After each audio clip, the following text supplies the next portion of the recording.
Welcome to my YouTube channel. आज के lecture में डिस्कस करने जा रहे हैं excretory product and their elimination. इसके पहले वाले लेक्चर में हम ह्यूमन एक्सक्रीटरी सिस्टम के बारे में डिस्कस किया था, नेफ्रॉन के बारे में डिस्कस किया था, वो कितने टाइप्स के होते हैं उसके बारे में डिस्कस किया था। आज के लेक्चर में हम डिस्कस करेंगे किस तरीके से यूरिन के अंदर यूरिन का फॉर्मेशन होता है, किडनी के अंदर किस तरीके से कौन कौन सी लेयर प्रेजेंट होती हैं जो यूरिन के फॉर्मेशन में हेल्प करती हैं। Urine formation include the 3 process. Urine formation जब होता है मेनली उसमें 3 प्रोसेस होते हैं। सबसे पहला होता है ग्लोमुलर फिल्ट्रेशन। सबसे पहला क्या होता है? Glomerular filtration. Then next is reabsorption and next is secretion. क्या क्या होता है? ग्लोमुलर फिल्ट्रेशन होता है, रीअब्जॉर्प्शन होता है और सिक्रीशन होता है।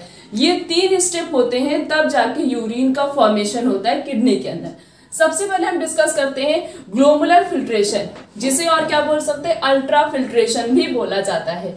The glomerular filtration capillary blood pressure causes the filtration of the blood through a 3 layer that is endothelium of glomerular blood vessels। जो ग्लोमुलर फिल्ट्रेशन मीन्स जो ग्लोमुलस है वो फिल्ट्रेशन में हेल्प करता है। सबसे पहले ग्लोमुलस के अंदर ही फिल्ट्रेशन होता है, उसमें 3 लेयर हेल्प करती हैं। कौन कौन सी?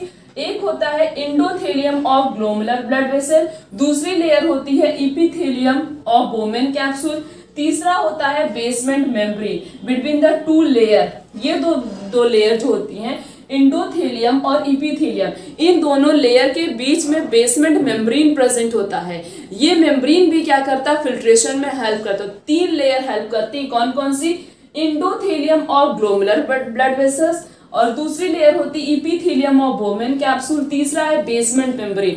ये तीनों लेयर मिलकर क्या करती हैं? ग्लोमुलर फिल्ट्रेशन में मींस ब्लड के फिल्ट्रेशन में हेल्प करती हैं।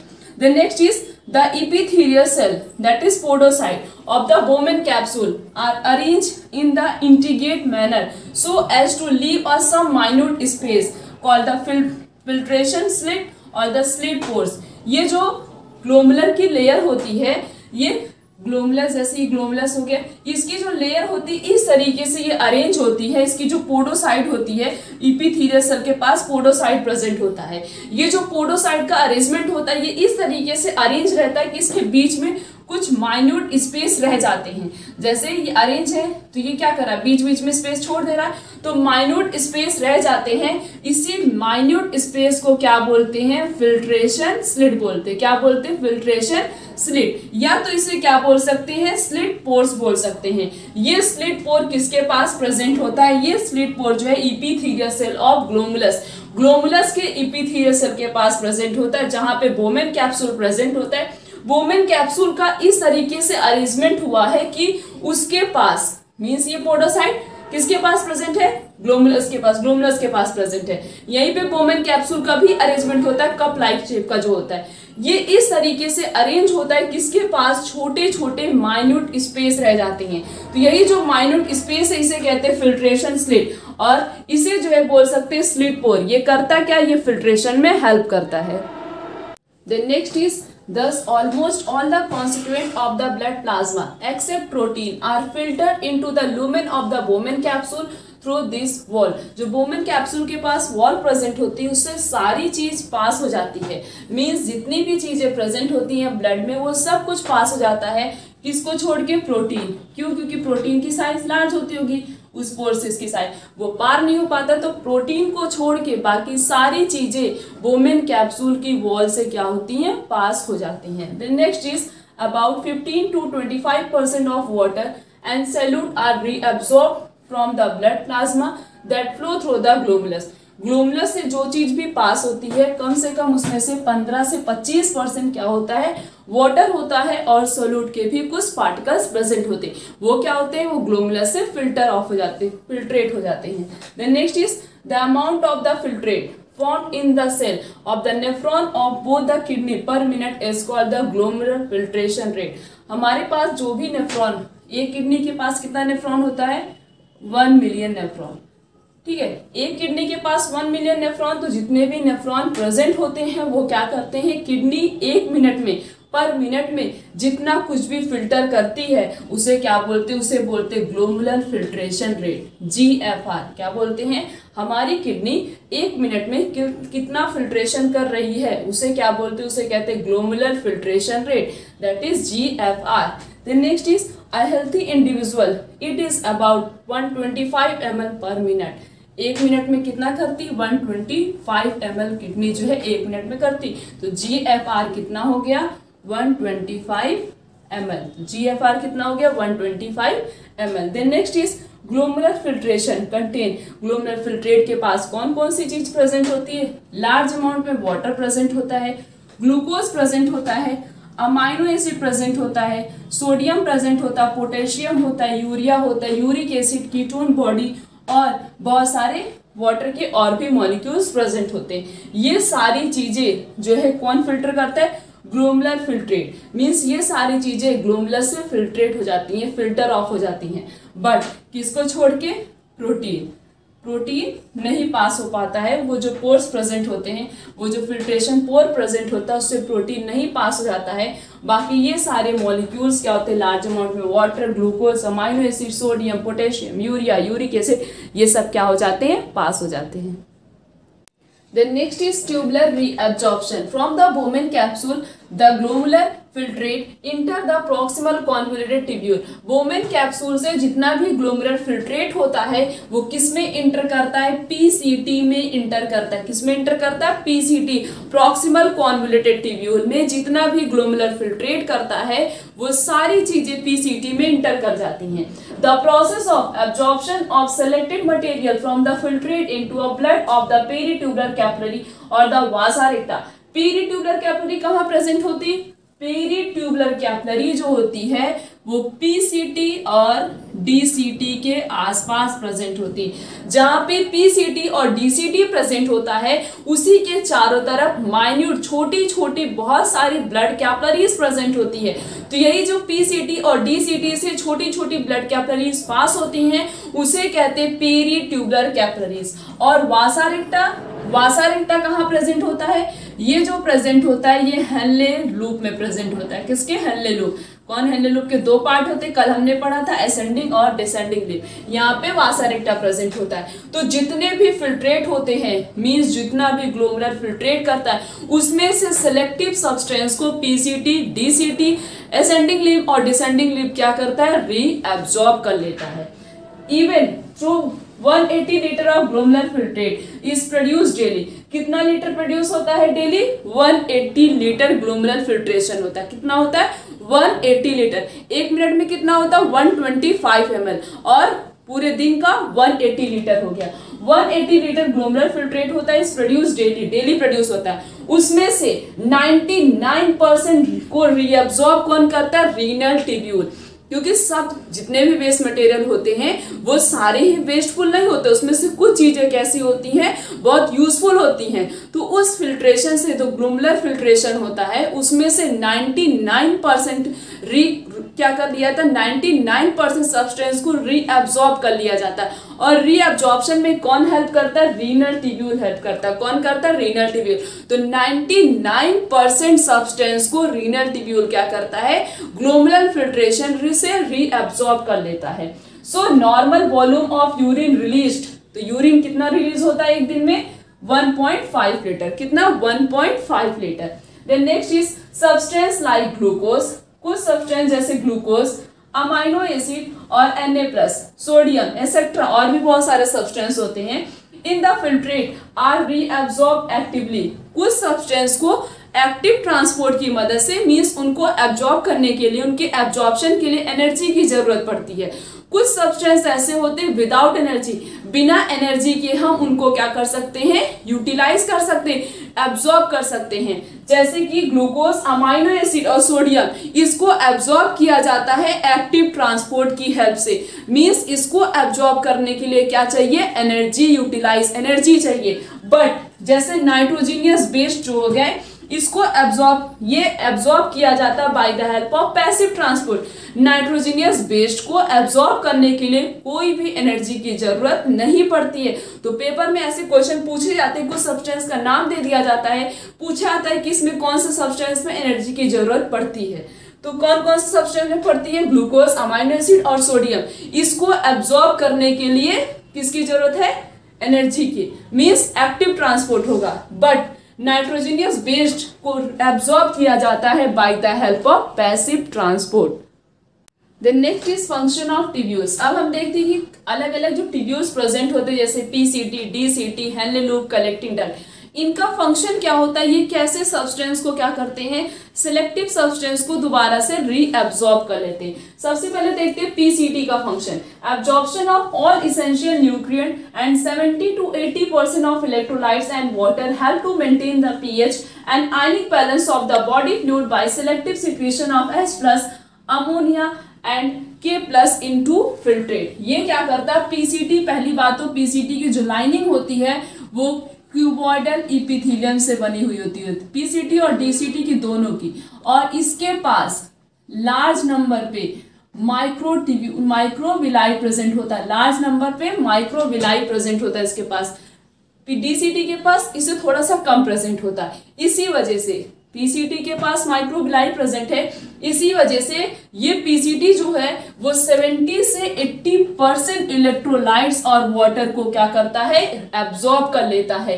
क्या करता है, 70 से 80% इलेक्ट्रोलाइट्स और वाटर को क्या करता है, एब्जॉर्ब कर लेता है। सबसे ज्यादा एब्जॉर्प्शन किसके अंदर होता है, पीसीटी के अंदर होता है। Maximum absorption will take place in PCT, that is proximal convoluted tubule, and help to maintain the pH and ionic balance of the body fluid।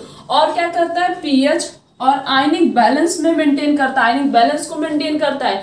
Selective substance जैसे K+ एंड H+, अमोनिया और K+ को क्या करता है, इस filtrate को वो क्या करता है, सिलेक्टिव सिक्रीशन, मींस इनके सिक्रीशन में हेल्प करता है। और हेनले लूप का काम क्या होता है, reabsorption in this segment is minimum. सबसे कम रीअब्जॉर्प्शन कौन करता है, हेनले लूप करता है। सबसे कम सब्सटेंस को रीअब्जॉर्ब कौन करता है, हेनले लूप करता है।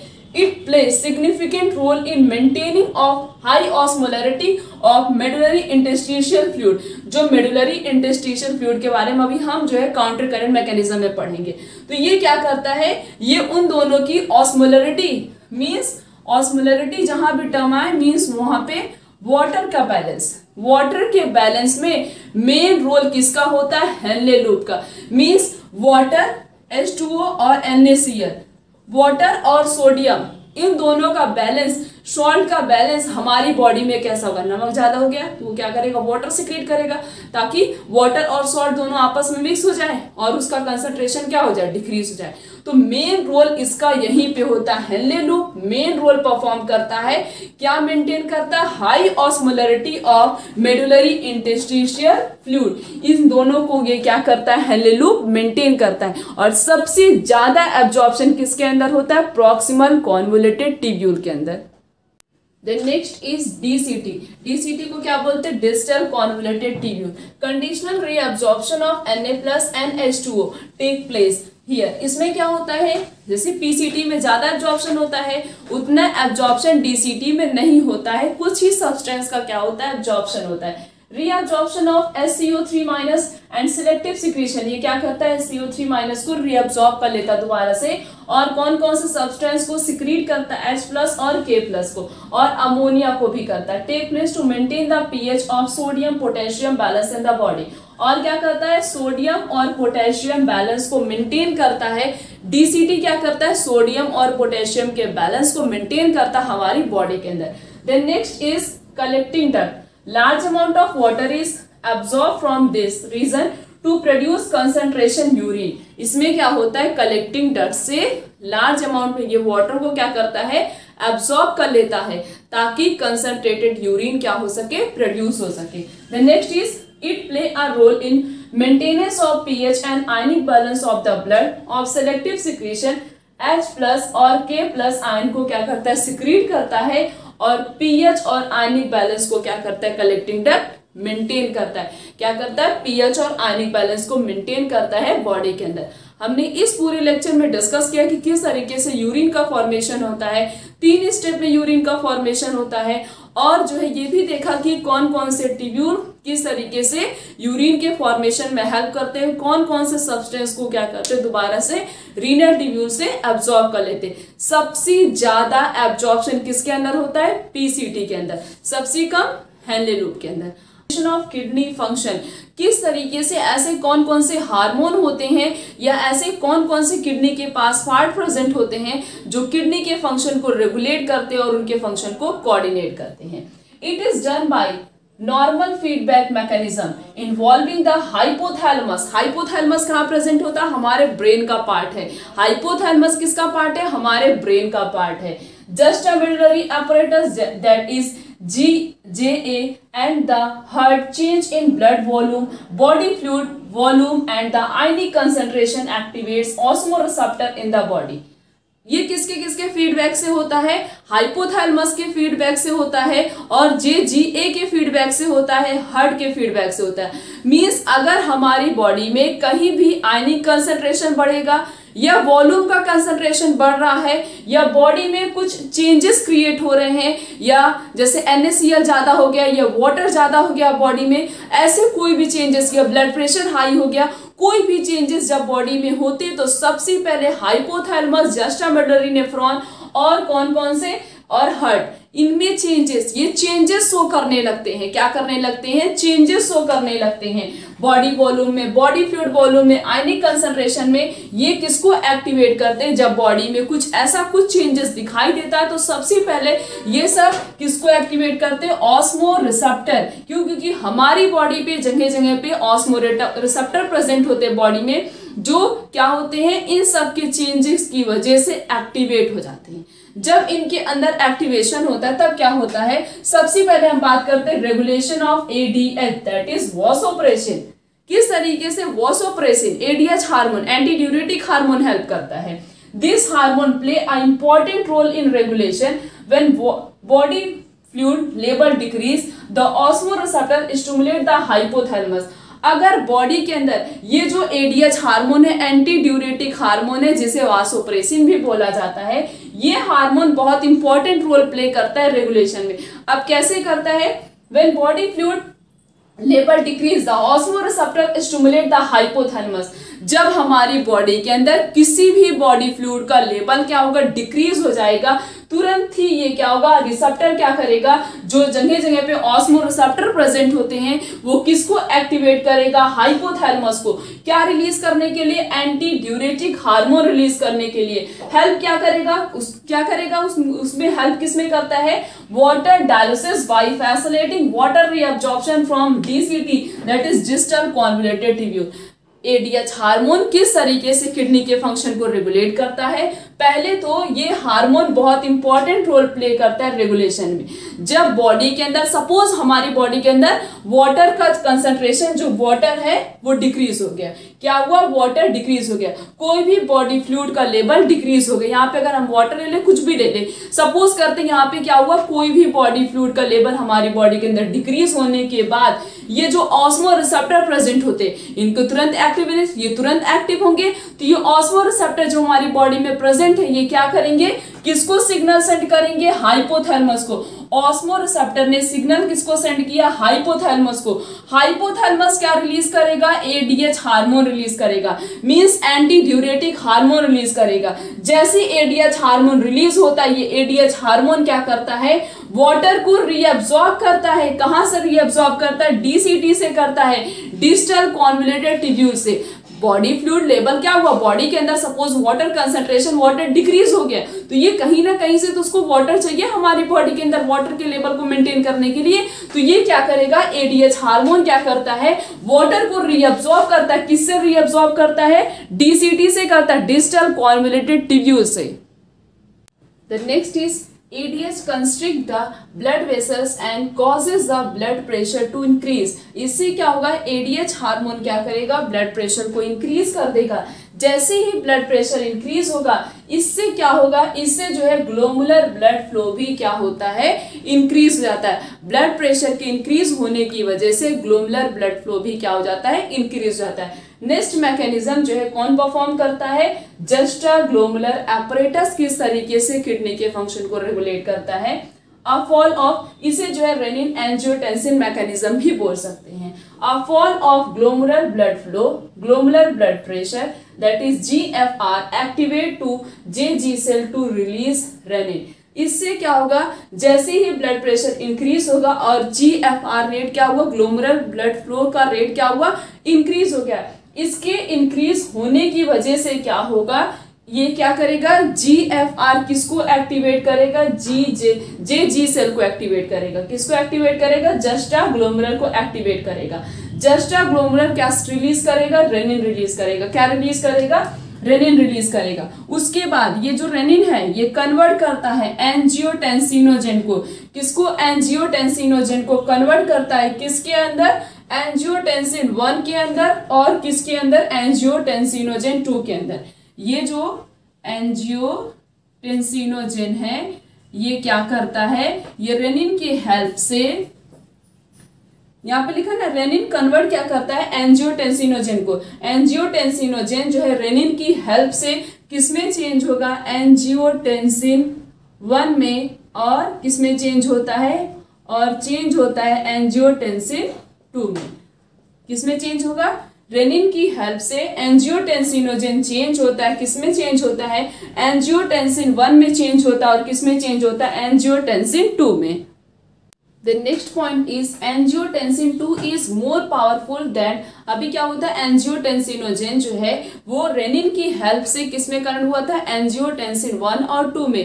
बट एंजियोटेंसिन 2 जो होता है वो ज्यादा पावरफुल होता है as compare to angiotensin 1, more powerful, that increase the glomerular blood pressure. और ये एंजियोटेंसिन क्या करता है, ग्लोमेरुलर ब्लड प्रेशर को क्या करता है, इंक्रीज करता है, and thereby GFR। Angiotensin 2 also stimulate adrenal cortex. और क्या क्या करता है, एक तो जो है ग्लोमेरुलर ब्लड प्रेशर को इंक्रीज करता है, इसके साथ साथ एंजियोटेंसिन 2 और क्या करता है, एड्रिनल कॉर्टेक्स को स्टिमुलेट करता है। क्या रिलीज करता है, एड्रिनल ग्लैंड से क्या रिलीज होता है, एल्डोस्टेरोन रिलीज होता है। एड्रिनल ग्लैंड का दो पार्ट एड्रिनल ग्लैंड के पास प्रेजेंट होते हैं, एक एड्रिनल कॉर्टेक्स होता है, एक मेडुला होता है। तो एड्रिनल कॉर्टेक्स से क्या रिलीज होगा, एल्डोस्टेरोन रिलीज करेगा। कौन रिलीज करता है, इसकी स्टिमुलेशन में कौन हेल्प करता है, एंजियोटेंसिन 2 करता है। तो एंजियोटेंसिन 2 किसको एक्टिवेट करेगा, एड्रिनल कॉर्टेक्स पे वर्क करेगा, एड्रिनल कॉर्टेक्स पे एक्टिवेट करेगा। क्या रिलीज करने के लिए, एल्डोस्टेरोन रिलीज करने के लिए। अब ये एल्डोस्टेरोन करता क्या है, increase the rate of absorption of sodium ion and water from DCT and collecting duct. ये क्या करेगा, सोडियम आयन और वाटर, एल्डोस्टेरोन सोडियम आयन और वाटर को रीअब्सॉर्ब करेगा। किससे रीअब्सॉर्ब करेगा, डिस्टल कॉन्वोल्यूटेड ट्यूब्यूल से और कलेक्टिंग डक्ट से रीअब्सॉर्ब करेगा। The next is this lead to an increase in blood pressure. और इसकी वजह से क्या होगा, ब्लड प्रेशर इंक्रीज हो जाएगा और ग्लोमेरुलर फिल्ट्रेशन रेट भी क्या हो जाता है, इंक्रीज हो जाता है। ये जो पूरा मैकेनिज्म है, इस पूरे मैकेनिज्म में एक तो रेनिन हेल्प कर रहा है, एक तो एंजियोटेंसिन हेल्प कर रहा है। इसी वजह से इस पूरे मैकेनिज्म को हम रेनिन एंजियोटेंसिन मैकेनिज्म भी बोल सकते हैं।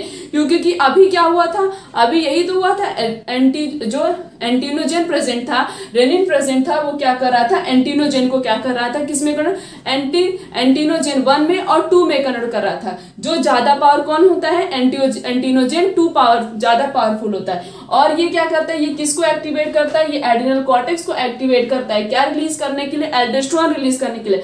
एल्डोस्टेरोन क्या करेगा, सोडियम आयन और वाटर को रीअब्सॉर्ब करेगा। किससे रीअब्सॉर्ब करेगा, DCT और कलेक्टिंग डक्ट से रीअब्सॉर्ब करेगा। उसके बाद इसकी वजह से ब्लड प्रेशर इंक्रीज जाएगा और ग्लोमेरुलर फिल्ट्रेशन रेट भी इंक्रीज जाएगा। इस पूरे मैकेनिज्म में कौन हेल्प कर रहा था, एंटीनोजेन हेल्प कर रहा था। इसी वजह से एंजियोटेंसिन हेल्प कर रहा था। इसी वजह से इस पूरे मैकेनिज्म को हम रेनिन एंजियोटेंसिन मैकेनिज्म भी बोल सकते। क्या बोल सकते, रेनिन एंजियोटेंसिन मैकेनिज्म।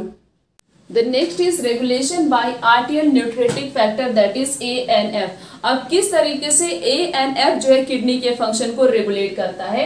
ANF को यूज किया जाता है क्या करने के लिए, किसको चेक करने के लिए, रेनिन एंजियोटेंसिन मैकेनिज्म को चेक करने के लिए किसका यूज किया जाता है, ANF का यूज किया जाता है।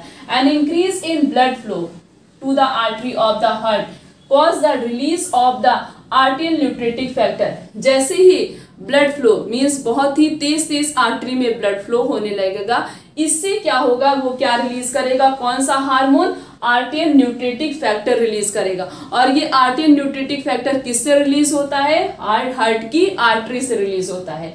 Then next is ANF cause the vasodilation and thereby decrease the blood pressure. अभी क्या हुआ था, अभी जो है ANF जो हार्मोन होता है ये क्या करता है, वासोडाइलेशन कॉज करता है।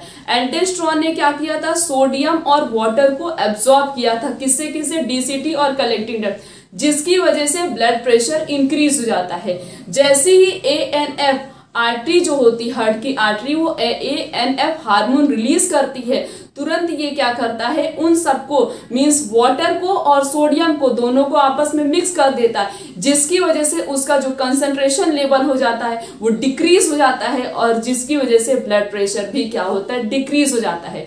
तो ANF क्या हार्मोन क्या करता है, ये वासोडाइलेशन में हेल्प करता है। मींस जो है ये ब्लड के अंदर सोडियम और ये जो वाटर का कंसंट्रेशन इंक्रीज हुआ था, इन सबको आप आपस में मिक्स कर देता है, जिसकी वजह से ब्लड प्रेशर डिक्रीज हो जाता है। तो ANF क्या करता है, ब्लड प्रेशर को डिक्रीज कर देता है, और एल्डोस्टेरोन क्या कर रहा था, ये ब्लड प्रेशर को इंक्रीज कर दे रहा था, तो ये क्या करेगा, उसको डिक्रीज कर देगा। तो इसमें एक तो हाइपोथैलेमस हो गया, एक हो गया जस्टम मेडुलरी एपरेटस, और एक क्या हो गया, एक हार्ट हो गया। ये तीनों मिलकर क्या करते हैं, किडनी के फंक्शन को कोऑर्डिनेट कर रहे हैं, कंट्रोल कर रहे हैं, और उनके रेगुलेशन में हेल्प करते हैं।